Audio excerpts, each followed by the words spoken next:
older you get, it's harder to get married. Sometimes you know too much.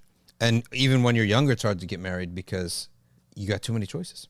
Here's a pistachio latte. You ordered, let's say, an oat milk latte, right? An oat milk latte is great, but you ordered a pistachio latte. What do? You give it back, right? Because it wasn't what I asked for.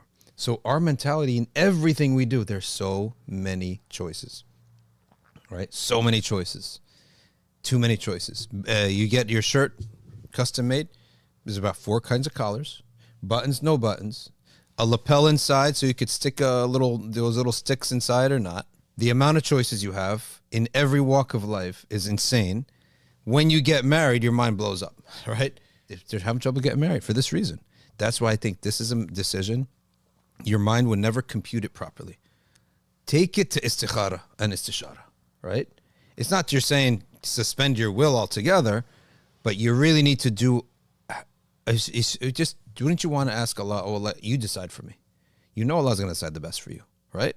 He was going to decide what is best for you long term and is not painful short term, right? That's what Allah is going to choose for you. He's going to choose the best overall decision. He's going to choose in consideration of the future you don't know about. You don't know if this person can produce kids or not, right? 2 kids, 24, 25, never been around with anybody. They don't know if they have medical problems.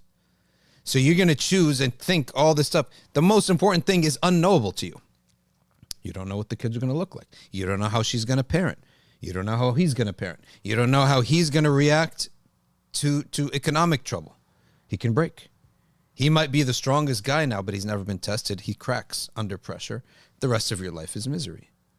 There are these moments in people's lives where they either crack under pressure or they regroup themselves, clear their head, smack themselves up a little bit, wash their face, make wudu, pray 2 rakahs, and face the world again. This happens all the time to people. You either crack or you react, right? So I know another guy who he said he'll never be able to marry again. He's too clever. He's too wise. He knows that all the different personality types, he knows it. But that person, he needs to submit it all to Allah Ta'ala. So, okay, this person is here. Pray a lot of istikhara. Every nafilah, make it istikhara. Ask righteous people to do istikhara for you. Istikhara is just dua. The dua is, if this is a good decision, oh Allah, make it easy. If it's a bad decision, make it impossible. If it's the wrong decision. And then do istishara and don't overuse your brain. I think a lot of young people, when they're going out and looking to get married, they're optimizing for perfection. Sure. You've been married a long time. I've been married a while. You don't get into it thinking that everything's going to be perfect. And then you realize over time that there's going to be different points where you're going to have to grow and adapt. But that's with any other thing you do. You don't go into a job and expect it to be the perfect job. You're going to have a boss you're not going to like 100%. Once in a while. So why is it any different in this domain? And then people, because of this thing in the back of their heads, they put off marriage for such a long time. And then you end up in this phase where now you've only got 2 options left or 3 options left. So your pool is shrinking. And at some point, you're gonna not get perfection. It's just a matter of when do you want. The pool is always shrinking as time goes on. And let me put it this way for you. There are people, they go 2 opposite ways in life. When the pain hits and the trouble hits, they become nasty. Their spirituality is gone. Their character is gone. Everything about them is trash, is revealed. You don't know this before you get married. That's why the most intelligent thing for a person to do is say, oh Allah, my mind can never compute whether this is good or bad for me. I may desire the person. I may not desire the person. But now that it's in front of me, I have to ask Allah Ta'ala with istikhara and istishara. Istishara, the elders can know more about a person than you, right? Keep in mind, we live in a society that sort of looks down on elders.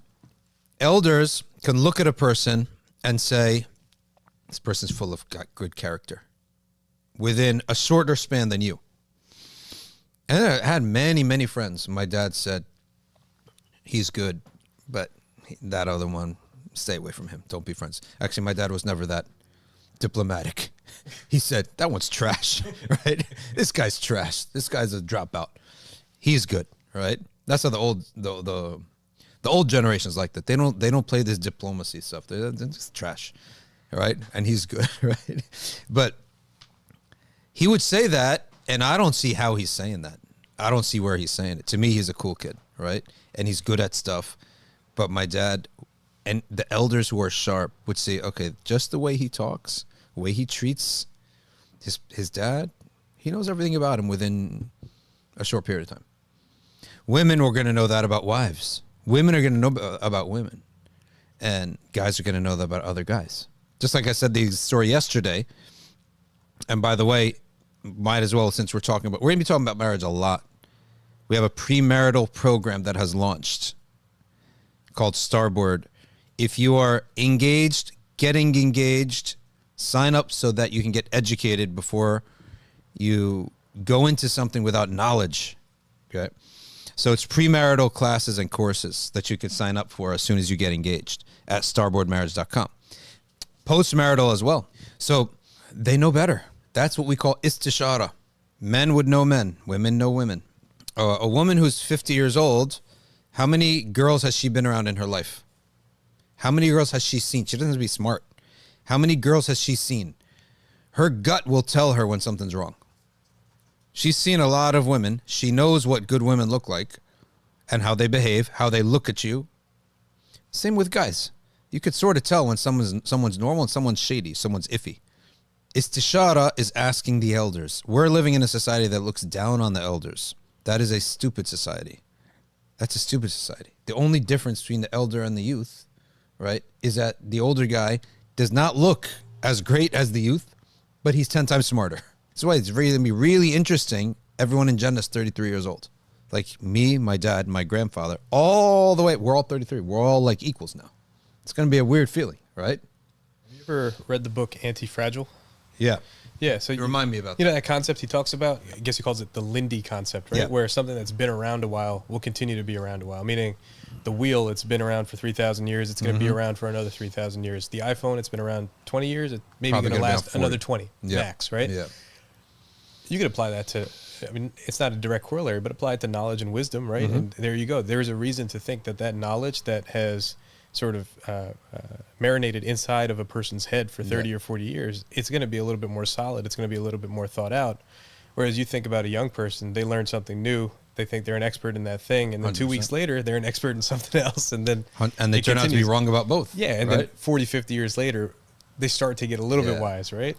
That's how it is. It's the idea is that the elder is not trying to oppress you. That's how the West sells it. They sell it that the Eastern elder is just oppressing all the time and taking away your freedom. When someone wants to drive off a cliff, that's not freedom, right? That's stupidity. Who do you do istishara with? There is no value in doing istishara with your buddies. They're as ignorant as you. Istishara, if you want to marry a woman, go ask some of the older ladies who would know this person and their family and know something about it. You're not going to go ask your friend, right? If anything, he's the last guy to ask. He might want her too, right? Bump you off.